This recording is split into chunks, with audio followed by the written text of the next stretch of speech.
오늘은 용서에 대한 말씀을 여러분과 함께 나누고자 합니다. 여러분이 잘 아시는 대로 얼마 전에 사고로 몸을 다친 아버지와 임신 7개월 된 아내, 곧 태어날 아이를 위해서 부부가 임용고시까지 포기하고 새벽에 화물차를 모는 그런 일을 했습니다. 29살 된 남편이 새벽까지 일을 하고 아내가 좋아하는 크림빵을 사들고 귀가하다가 소주를 4병이나 마시고 만취한 차량에 치여서 그 자리에서 세상을 떠나고 말았습니다. 사고를 당하여 젊은이는 세상을 떠났지만 범인이 나타나지를 않았습니다. 범인을 잡을 수가 없었습니다. 그런데 이 사실이 공론화되면서 대한민국의 모든 매스컴과 그리고 또 인터넷을 이용하는 사람들이 나서서 이 범인을 잡기 위해서 노력을 했습니다. 범행이 발생한 지 19일 만에 이 뺑소니를 쳤던 범인 38살 된 한 가정의 가장이 그의 아내와 함께 경찰서 뒷문으로 들어와서 자수를 했다는 보도가 나왔습니다. 그때에 사랑하는 아들을 잃은 58살의 아버지는 자수하러 온 그 아들과 같은 가해자에게 용서한다고 했습니다. 당신도 부모님들이 계실 것이고 당신 가족들도 이 일로 인하여 얼마나 마음에 상심이 컸겠느냐. 나는 당신이 돌아오기를 기다렸다. 그러면서 기꺼이 자기 아들을 죽인 범인을 용서한다고 했습니다. 그런데 하루 있다가 이런 뉴스가 나왔습니다. 아버지가 용서하지 못하겠다는 것입니다. 아버지가 화가 잔뜩 났습니다. 어제까지 용서한다고 그랬고 어제까지 이제 자수하고 온 것을 고맙게 생각했다라고 말했던 이 아버지가 화가 난 것입니다. 왜 그런 줄 아십니까? 범행을 저질렀던 이 뺑소니 운전자가 이제 기자들과 인터뷰를 한 내용이 세상에 발표되기를 시작했습니다. 술을 4병이나 마신 상태에서 만취된 상태에서 새벽에 운전을 했는데 자기는 사람을 치운 줄 모르고 친 줄 모르고 무슨 조형물이나 혹은 쓰레기 더미를 지난 줄로 알았다고 얘기를 했습니다. 그때 아버지는 화를 냈습니다. 내 아들의 키가 177cm 거구인데 어떻게 사람을 치고 바퀴가 넘어가는데 그것을 조형물이나 혹은 어떤 쓰레기 더미로 볼 수 있느냐. 그리고 곧바로 그 다음날 가서 사고난 자기의 차량을 수리했다고 그럽니다. 그리고 양심의 가책을 느끼고 무려 19일 동안 엄청난 고통을 당했다고 그랬습니다. 그리고 이제 약을 먹고 죽으려고 하던 차에 자기 아내의 만류로 집에 있게 되었고 아내가 경찰서에 이제 자수하는 신고를 했고 그리고 수십 명의 경찰들이 그곳에 범인의 집에 찾아갔을 때 그는 도주하고 없었습니다. 그러다가 그 아내의 설득으로 이분이 경찰서 뒷문으로 들어와서 밤에 자수를 했다는 뉴스를 우리가 들었습니다. 이런 얘기들이 쭉 퍼지면서 이 아버지의 마음속에 저 사람이 진정으로 뉘우쳐가지고 용서를 구한 것이 아니었구나. 이 사건이 여론화되지 않았고 뉴스에 보도되지 않았다면 얼마든지 감춰버릴 만한 그런 마음을 가지고 있었구나. 사람을 치고 죽였으면 제가 잘못했습니다. 용서를 빕니다.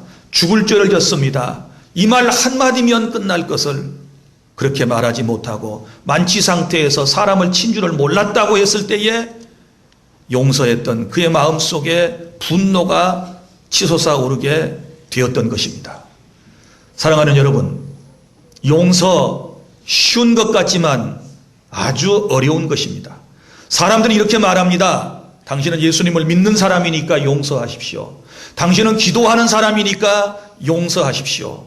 당신은 정말 경건한 성도이니까 그만한 직분을 가졌기 때문에 당신은 용서하며 사십시오. 이렇게 쉽게 말하지만 실제 우리의 삶 가운데서 용서라고 하는 것은 정말 어려운 것 같습니다.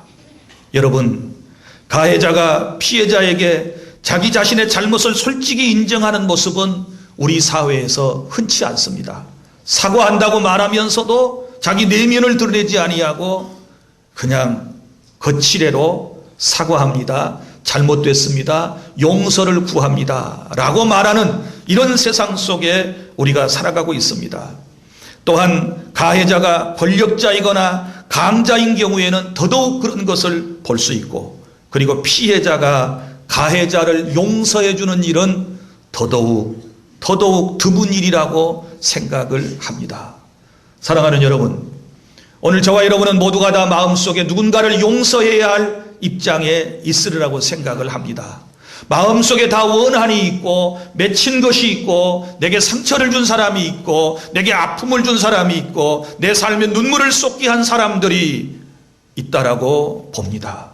우리가 그분들을 다 용서하고 오늘 주님 앞에 예배하고 주님의 마음으로 주님을 경배해야 되는데 사실 우리 못난 인간은 그렇지를 못합니다.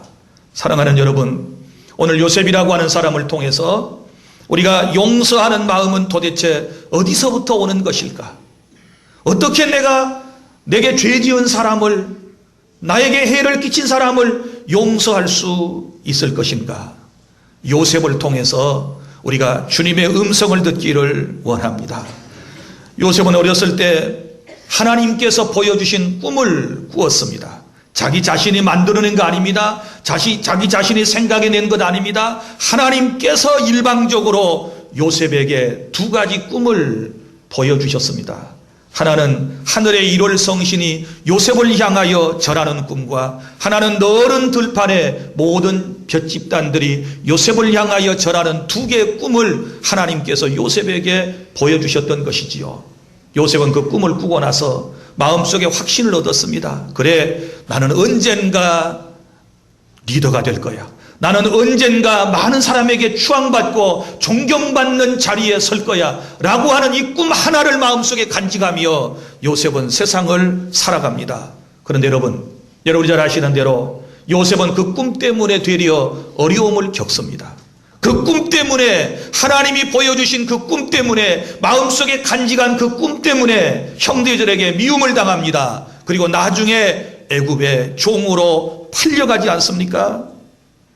그러나 요셉은 꿈이 있었기에 팔려가서도 보디발의 집에서 자기 자신이 처한 환경 속에서 최선을 다했습니다. 그런데 항상 고난이라고 하는 것은 그의 뒤를 줄줄 따라다니는 것처럼 보였습니다. 거기서 그는 안타깝게도 주인의 아내에게 모함을 받아서 감옥 속에 들어가는 신세가 되었습니다. 그러나 그는 모든 고난과 역경을 극복하고 나중에 애굽, 이집트의 총리가 된 줄로 믿으시기를 바랍니다. 그리고 이제 가나안 땅에 가뭄이 들어서, 고국 땅에 가뭄이 들어서 먹고 살 것이 없을 때에 아버지와 형들이 양식을 구하기 위해서 자신이 통치하고 있는 이집트에 오게 되는 것입니다. 그때에 아버지를 뵙고 그리고 형제들을 뵙고 그동안에 쌓였던 모든 감정들을 이제는 풀고서 얼마를 살아가게 되지요. 그러다가 아버지 야곱이 세상을 떠나게 돼요. 야곱이 세상을 떠나고 난 다음에 장례를 치르고 난 이후에 형들의 마음속에 두려움이 생겼습니다. 이전 일로 인하여, 저 도단에서 우리가 요셉을 죽이려고 했다가 팔아버린 일로 인하여 행여라도 우리에게 보복을 하지 아니할까 하는 두려움 속에 사무쳐서 오늘 본문이 시작이 됩니다. 요셉의 형제들이 그들의 아버지가 죽었음을 보고 말하되 요셉이 혹시 우리를 미워하여 우리가 그에게 행한 모든 악을 다 갚지나 아니할까 하고 두려워하는 모습이 오늘 창세기 50장 15절에 나와 있습니다. 오늘 이 본문의 말씀을 두 단락으로 요약을 해서 말씀을 드리면 이런 내용입니다. 15절에서부터 18절까지 말씀은 형들이 과거의 잘못을 뉘우치고 다시 한번 용서를 구하는 장면이 나오고, 그 다음에 19절부터 21절까지 말씀은 이러한 형제들을 용서해 주는 아름다운 요셉에 대한 이야기가 여기 기록되어 있습니다. 사랑하는 여러분, 요셉은 자신을 미워하고 버린 사람들을 용서했습니다. 자기를 미워하고 버렸던 사람이 누구입니까? 형제입니다. 자기의 가족입니다. 가장 가까운 사람이 나를 버리고 나를 미워하고 내게 해를 끼치고 나를 죽이려고 했을 때에 그 상처는 엄청나게 큰 것입니다. 그러한 사람을 요셉은 용서를 했습니다. 또한 최선을 다하여 주인을 섬겼잖아요. 보디발이 얼마든지 자기 아내의 모함을 막아내고 요셉을 감옥에 가지 않게 할 수도 있었지만 그는 그렇게 하지 않았습니다. 요셉이 나중에 애굽의 총리가 되고 난 이후에 얼마든지 보복할 수 있었습니다. 그러나 그것마저도 용서하고 이해합니다. 감옥에서는 또 어떤 서운한 일이 있었습니까? 여러분, 두 관원이 함께 이제 감옥에서 수감 생활을 하지 않습니까? 떡 맡은 관원, 술 맡은 관원이 함께 있지 않습니까?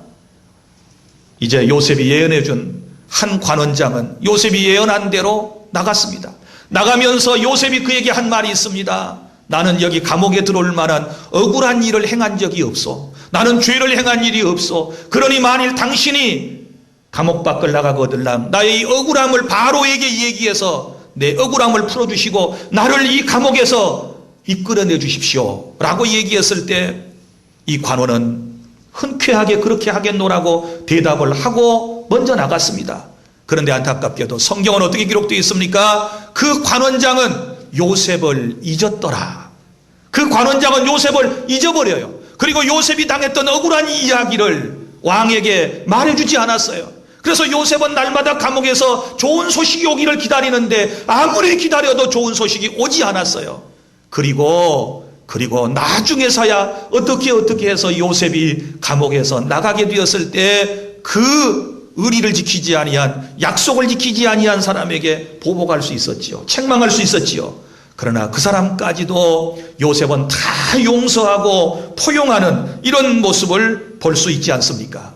요셉, 그러면 용서의 사람 요셉을 우리가 배울 수 있는데, 여러분, 우리가 인간 세상을 살아가면서도 어떻습니까?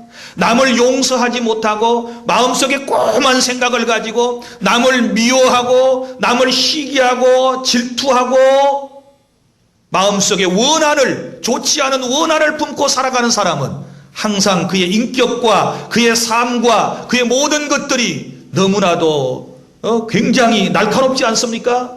신경질적이지 않습니까? 포악하지 않습니까? 그래서 이런 사람의 주변에는 아무도 몰려들지 않아요. 이런 사람의 주변에는 아무도 몰려들지 않고 아무도 이런 사람을 자신들의 리더로 세우지 않습니다.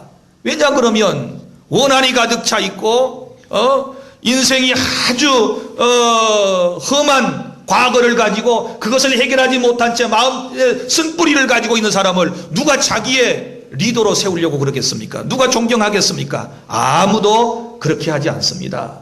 그러나 용서하고 사랑하고 관용이 넘치는 사람 곁에는 항상 사람이 모여들고, 요셉 주변에 항상 사람이 모여들고, 사람들이 요셉을 항상 인정하지 않습니까?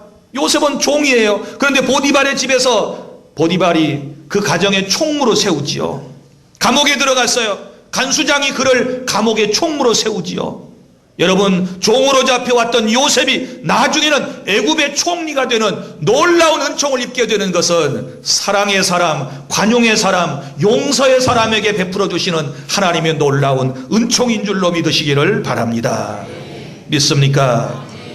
그래서 우리는 요셉의 인생을 배워야 되는데, 여러분, 성경에 보면 요셉이 아이를 낳고 난 이후에 창세기 41장 51절에 그 아들의 이름을 므낫세라고 지었답니다. 므낫세라고 하는 말이 무슨 말인가 하면 다 잊었다. 내가 다 잊어버렸다. 나는 다 잊어버리고 살겠다. 옛날의 상처를 기억하지 않고 살겠다. 그런 뜻에서 자기 아들의 이름을 므낫세라고 지을 정도로 그는 과거에 매이지 않는 미래를 내다보고 꿈을 향하여 용서하고 축복하고 사랑하는 마음을 가지고 살았던 요셉, 우리 신앙인들의 표상이 되는 줄로 믿으시기를 바랍니다. 자, 그러면 요셉은 어떻게 이런 마음을 가졌을까?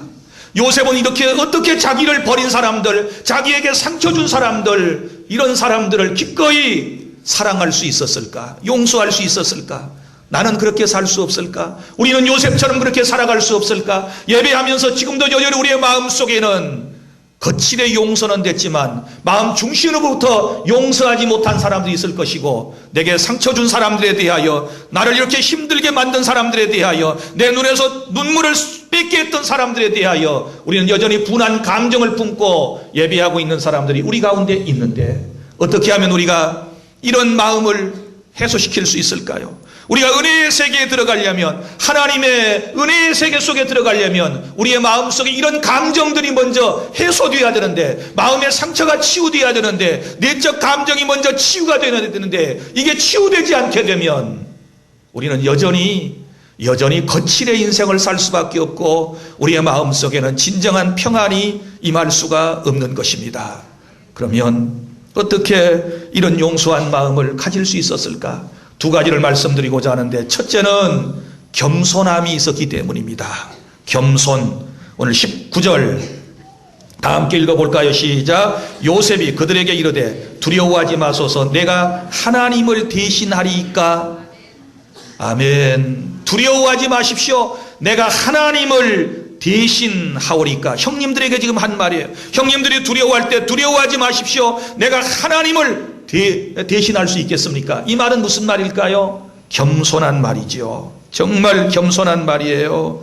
용서를 하나님께 맡기는 겸손한 마음, 자신의 주관에서 용서하는 오만한 마음이 아니라 정말 사랑하는 마음을 가지고, 겸손한 마음을 가지고 용서하려고 하는 여러분, 요셉의 모습을 볼 수 있습니다. 여기 형들이 용서를 빌 때 내가 하나님을 대신하리까, 이 말씀 속에는 하나님의 영역과 자기 자신의 영역을 구분할 줄 알았어요. 이게 겸손이죠. 하나님의 영역과 자기 자신의 영역을 구분할 줄 아는 사람이 겸손한 거예요. 그런데 오늘날 많은 사람들이 마치 자기가 하나님을 대신하는 것처럼 말하고, 하나님을 대신하는 것처럼 그렇게 살아갈 때가 얼마나 많이 있습니까? 더 쉽게 얘기하면, 교만한 사람은 절대로 형제를 용서할 수 없습니다. 겸손한 사람만이 형제의 잘못을 용서할 수 있다라고 하는 사실을 여러분 믿으시기를 바랍니다. 믿습니까? 겸손하면 용서가 되고, 교만하면 절대 용서가 안 돼요. 어떻게 내가 용서할 수 있어? 그 사람은 용서할 수 없어. 마치 자기가 하나님의 자리에 서서 하나님을 대신해서 정죄하는 이런 안타까운 사람들의 모습을 볼 수 있지 않습니까? 사랑하는 여러분, 하나님께서 나를 용서하시고 주님께서 내게 은총을 베푸신 것처럼, 나도 내게 죄를 지은 사람을, 내게 실수한 사람을, 내 마음을 아프게 한 사람을, 나를 괴롭게 한 사람을 용서하고 이해하는 것은 바로 겸손에서부터 나온다는 사실을 믿으시기를 바랍니다.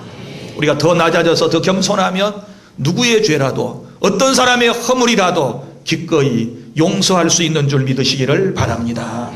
그리고 둘째는 20절 다 함께 읽습니다. 시작. 당신들은 나를 헤아려 하였으나 하나님은 그것을 선으로 바꾸사 오늘과 같이 많은 백성의 생명을 구원하게 하시려 하셨나니. 아멘. 이게 무슨 말입니까? 합력하여 선을 이루시는 하나님의 주권을 믿는 신앙이 있었기 때문입니다. 하나님의 주권을 믿는 신앙. 자, 형들에게 뭐라고 얘기합니까? 형님들 두려워하지 마십시오. 형님들이 나를 판 것 때문에 두려워하지 마십시오. 이것은 하나님께서 하신 일인데, 우리 공동체를 살리려고, 우리 민족을 살리려고, 우리 가족들을 살리려고 당신들이 비록 나를 팔았지만 그것 때문에 내가 애굽 땅에 와서 총리가 되고 내가 잘 되었기 때문에 이 어려울 때 내가 당신들을 초청하여서 당신들이 살게 하시려고 하나님이 이런 일을 하셨지 않았습니까? 라고 말하면서 용서하는 모습을 배우실 수 있기를 바랍니다. 여러분, 하나님의 절대 주권을 믿으시기를 바랍니다. 하나님이 하신 일에 대하여 우리가 원망해서는 아니 될 줄로 믿습니다. 주님이 하신 일에 대하여 우리가 못 깨닫는다고, 아직 이해가 되지 않는다고 해서 거기에 대해서 투덜거리거나 짜증을 내서는 아니 된다라고 하는 사실을 여러분 기억하시기를 바랍니다. 하나님의 의도가 있어요. 자, 여러분, 사무엘하 16장 5절부터 14절까지 말씀해 보면 어떤 얘기가 나오는가 하면 다윗과 시므이에 대한 얘기가 나옵니다. 거기 이런 얘기가 나옵니다. 다윗이 못된 아들, 자기 아들 압살롬의 반역으로 인해서 그가 쫓겨다닐 때가 있습니다. 사랑하는 자식에게 쫓겨다녀요. 그럴 때에 사울 왕의 친족이었던 시므이라고 하는 사람이 예루살렘에서 아들에 의해서 쫓겨가는 다윗에게 돌을 던지면서 욕을 하는 것입니다. 저주를 해야 되는 것입니다. 이 얼마나 슬픈 일입니까?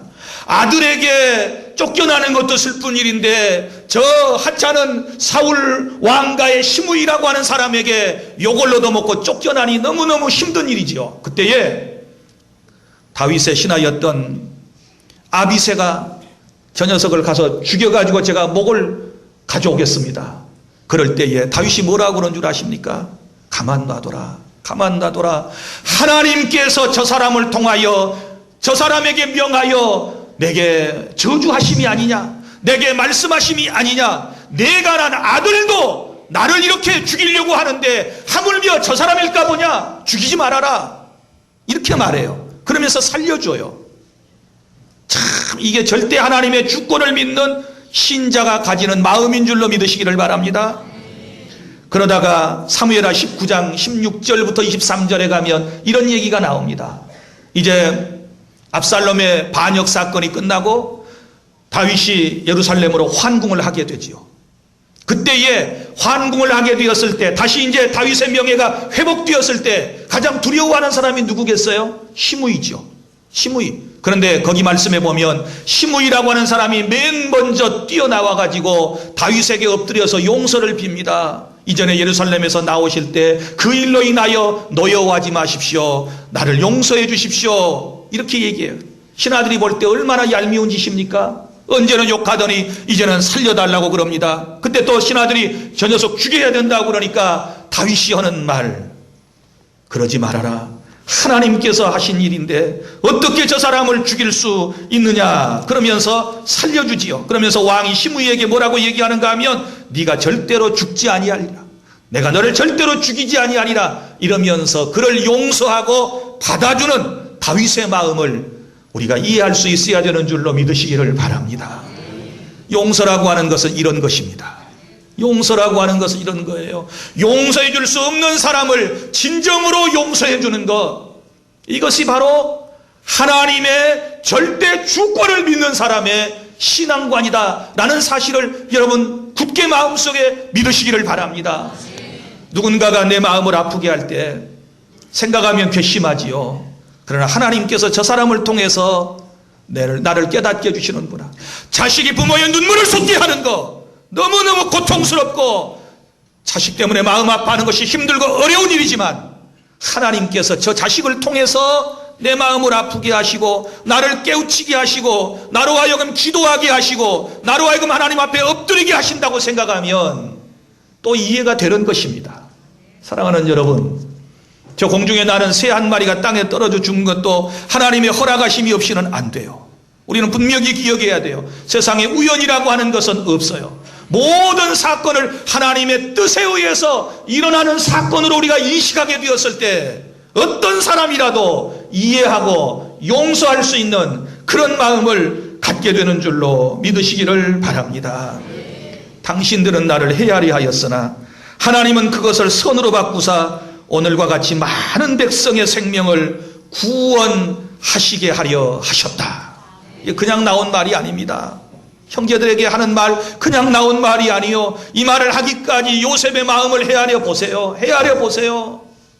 하나님이 우리 민족을 살리려고 당신들이 나를 팔았지만 나를 이곳에 먼저 보내신 것이요.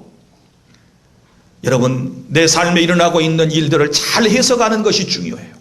우리는 항상 해석을 할 때에 어떤 해석 방법이 중요합니까? 하나님의 주권에 의한 해석. 믿습니까? 모든 것이 하나님께서 허락하신 가운데 일어났다면 우리는 그 사건 속에서, 그 사고 속에서, 그 현장 속에서 깨달음이 저와 여러분에게 있어야 될 줄로 믿습니다. 현재의 고통이 지금은 잘 이해가 안 되어도 결국은 하나님께서 선을 이루시기 위한 경륜의 일부요. 로마서 8장 18절, 하나님을 사랑하는 자고 그 뜻대로 부르심을 입은 자들에게는 모든 것이 합력하여 선을 이룬다라고 말씀하신 대로 하나님은 나를 교육시키시고 나를 훈련시키시고 나를 연단시키시고 나를 새롭게 만드시고 나로 하여금 깨닫게 해주셔서 내 인생뿐만 아니라 내 주변의 사람과 가정과 나라와 민족을 주님께서 더 나은 삶으로 인도하기 위하시는 하나님의 은혜의 방편이 고난이로다, 이렇게 생각을 하고 여러분이 그 어떤 사람도 용서하고 이해할 수 있어야 될 줄로 믿습니다. 말씀을 맺습니다. 사랑하는 주 안의 성도 여러분, 내게 죄를 지은 사람을, 내게 상처를 준 사람을, 나를 버린 사람을, 나를 모함한 사람을 용서한다라고 하는 것은 결코 쉬운 것이 아닙니다.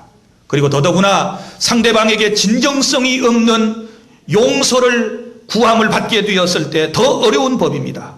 그러나 우리가 요셉처럼 겸손한 마음과 하나님의 주권을 믿으면 악을 악으로 갚는 것이 아니라 선으로 악을 이길 수 있는 줄로 믿으시기를 바랍니다. 요셉은 자기 자신을 버린 사람들을 간곡한 말로 오히려 위로하지 않습니까? 21절 다 함께 시작. 당신들은 두려워하지 마소서. 내가 당신들과 당신들의 자녀를 기르리이다 하고 그들을 간곡한 말로 위로하였더라. 아멘. 오히려 형제들을 위로하고 축복까지 해주는 것이 사랑이고 용서라고 하는 사실을 기억하시기를 바랍니다. 그는 형제들뿐만 아니라 그 조카들까지도 모두 다 돌보아주면서 사랑을 실천해 나가는 아름다운 인생을 살아가게 되었던 것입니다. 주 안의 성도 여러분, 용서가 어디서부터 나올까요? 아무리 생각해도 내 마음에서는 용서가 안 되는 일들도 겸손. 하나님 자리에 앉지 말고 내가 하나님을 어찌 대신하리까? 하나님 자리에 앉지 말고 더 낮아져서 겸손. 그리고 또한 모든 것이 합력하여 선을 이루신다는 하나님의 절대 주권을 믿는 신앙에서부터 모든 사람을 이해하고 용서하고 축복하는 저와 여러분의 삶이 될 수 있기를 바랍니다. 기도하겠습니다.